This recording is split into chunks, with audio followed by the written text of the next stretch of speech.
கொன்றது காங்கிரஸ், துணை நின்றது திமுக. இது நம்ம பேசுறதை விட வைகோ மிக வீரியமா பல இடங்கள்ல பேசியிருக்கிறார்.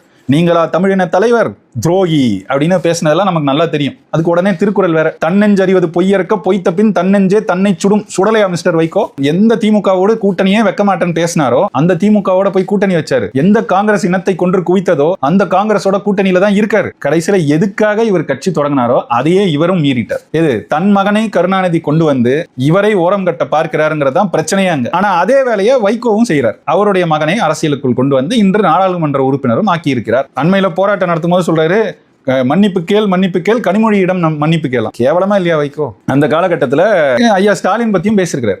அவருக்கு ஒண்ணுமே தெரியாது, அவர் he doesn't know anything. ஈழத் பிரச்சனைனா சிலோன் மேட்ரா அப்படிம்பாரு. he has no metal, he is no match for me அப்படின்னு பேசினவர் தான் இந்த வைகோ. கடைசியில் அங்க ஸ்டாலின் கிட்ட போய் என்ன பண்ணிட்டு இருக்காரு? வேட்டியில காப்பி விழுந்துச்சுன்னு தொடச்சிக்கிட்டு இருக்காரு. மான இருக்கிற எவனாவது செய்வானா?